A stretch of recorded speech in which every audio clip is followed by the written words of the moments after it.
membahas yang berkaitan dengan cara yang disebutkan oleh para ulama untuk kita mendapatkan kebahagiaan itu adalah selalu kita berbuat baik kepada sesama manusia.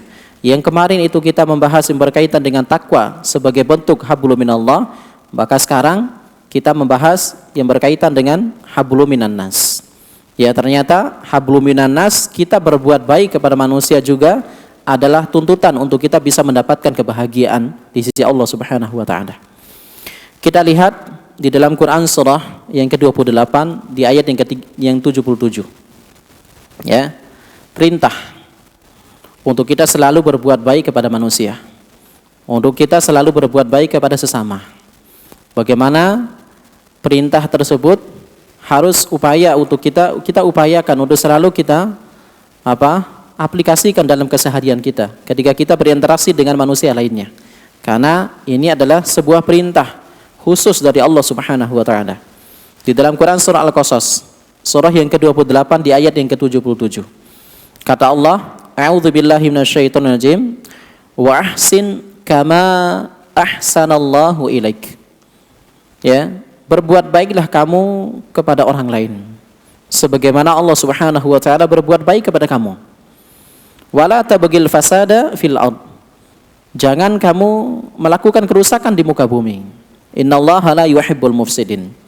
Dan sesungguhnya Allah Subhanahu wa taala tidak menyukai orang-orang yang melakukan kerusakan. Ya, keburukan. Maka ibu-ibu dan bapak sekalian dimuliakan Allah, ayat ini adalah ayat perintah. Ya, dari Allah Subhanahu wa taala, perintah untuk apa? Perintah untuk selalu kita berbuat baik kepada sesama. Ya, bagaimana ucapan kita, bagaimana tindakan tingkah laku kita ketika berinteraksi dengan sesama, entah itu adalah bersama keluarga kita sendiri ataupun bersama tetangga serta orang lainnya. Ya, itu semua sudah diatur di dalam Islam dan perlu kita perhatikan. Tidak ada peraturan-peraturan yang seperti itu yang secara detail ya, yang membuahkan hasil kebaikan di situ melainkan di dalam Islam saja. Kita cari di agama yang itu tidak ada. Tidak diatur seperti itu. Masya Allah. Nah, inilah yang menjadikan kita selalu semangat dan menyemangati diri kita untuk selalu menjadikan diri kita menjadi orang yang baik guna kita mendapatkan kebahagiaan yang hakiki di sisi Allah Subhanahu wa taala. Berapa banyak orang itu, Bapak-bapak dan Ibu sekalian dimuliakan Allah, dari segi takwa, hablum minannasnya dia kepada hablum minallahnya dia kepada Allah Subhanahu wa taala itu luar biasa. Kita kasih jempol. Ya. Tapi ternyata apa kata Nabi SAW? Ada orang-orang yang seperti itu. Dia selalu menjaga puasanya, dia selalu menjaga sholatnya. Ya, baik. Jangankan yang sunnah, jangankan yang wajib, yang sunnah pun selalu dia tunaikan. Ya, tidak pernah dia tinggalkan. Ya, satu pun sunnah tidak pernah dia remehkan dalam kesehariannya. Dia selalu berupaya, berusaha untuk menjalankan sunnah-sunnah Nabi SAW. Tapi ternyata itu hanya sekedar hablum minallahnya dia. Tapi ketika kita melihat bagaimana bentuk hablum minannasnya, ternyata hablum minannasnya itu dia tidak mendapatkan ridhonya Allah Subhanahu wa taala. Ternyata inilah yang menjadikan dia tidak mendapatkan kebahagiaan. Masya Allah. Inilah yang menjadikan dia masuk ke dalam nerakanya Allah Subhanahu wa taala. Sudah sengsara di dunia, Masya Allah. Justru dia sengsara juga di akhirat nanti. Nah, kenapa? Karena dia tidak bisa berbuat baik kepada manusia. Ya, maka Bapak dan ibu-ibu sekalian dimuliakan Allah Subhanahu wa taala, ya, maka itulah perlunya kita itu mempelajari adab dan akhlak sebenarnya. Ya, makanya para ulama salaf dulu mengatakan bahwasanya ta'allamnal adab kana salaf, ya, ta'allamnal adab, bahwasanya kami ulama salaf itu mempelajari adab ya 30 sanah qabla al-ilmi. Ya, qabla ta'allamnal ilma. Bahwasanya kami mempelajari adab itu 30 tahun lamanya sebelum kami mempelajari ilmu. Masya Allah. Mempelajari adab dan akhlak itu justru sebenarnya lebih didahulukan daripada kita mempelajari ilmu.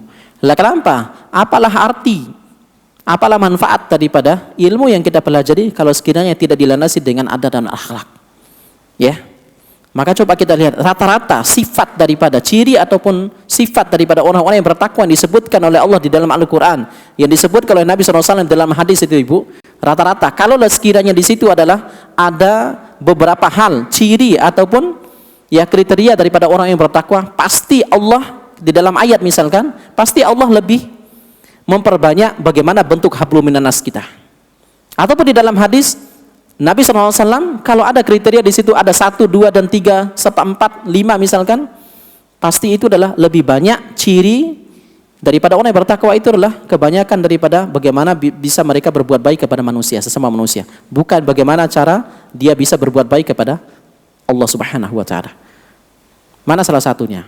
Kita perhatikan apa yang disampaikan di dalam hadis riwayat Imam At-Tirmidzi dari sahabat Abu Hurairah radhiyallahu anhu. Nabi SAW bersabda, ini kalau kita bisa amalkan ini Pak, Bu, itu luar biasa. Ya, ini berbuat baik kepada sesama yang menghasilkan surga tanpa hisab dan tanpa azab. Masya Allah ini. Ya Bu, mau nggak Bu masuk surga tanpa hisab dan tanpa azab? Insya Allah mau banget. Dan ini mudah banget sebenarnya. Dan itu terletak pada bagaimana berbentuk daripada hablum minanasnya kita. Masya Allah. Apa kata Nabi SAW? Ya ayyuhan nas, wahai sekalian manusia, afshus salam, tebarkanlah salam, wa at'imut ta'am, beri makan, ya. Kemudian wasilul arham, sambung tali silaturahim. Kemudian yang keempat, ya, wa qumil lail wan nasu niyamun, dan bangun di sepertiga malam terakhir lakukan salat tahajud. Kata Nabi SAW, tadkhulul jannata bisalamin. Aku menyaksikan di hadapan Allah, siapapun di antara kalian yang bisa melakukan 4 amalan ini, tadkhulul jannata bisalam, maka dia pasti masuk surga dengan selamat. Apa yang dimaksud daripada masuk surga dengan selamat? Masya Allah, masuk surga dengan selamat itu Pak, Bu, adalah masuk surga yang tanpa melewati hisab dan tanpa melewati adab. Itu masuk surga dengan selamat maksudnya. Adalah sebagaimana di dalam hadis yang tadi, tadkhulul jannata bisalam, yaitu mereka masuk surga ketika di alam kubur mereka tidak mendapatkan hisab serta adab kubur, ketika di padang mahsyar mereka mendapatkan naungan Allah Subhanahu wa Ta'ala, ketika di yaumul mizan mereka Masya Allah tidak menegangkan di situ, akan tapi justru Allah memberikan kemuliaan ketika mereka melihat timbangan amal kebaikan dan keburukan mereka. Masya Allah. Kemudian ketika melewati sirat, Allah Subhanahu wa Ta'ala membuka segala macam kemudahan untuk dia bisa melewati sirat sampai ke dalam surganya Allah Subhanahu wa Ta'ala. Ya. Siapa mereka ini? Syaratnya adalah mereka yang mengamalkan hadisnya tadi, kemudian mereka tidak pernah, selama hidupnya mereka tidak pernah melakukan kesyirikan kepada Allah Subhanahu wa Ta'ala.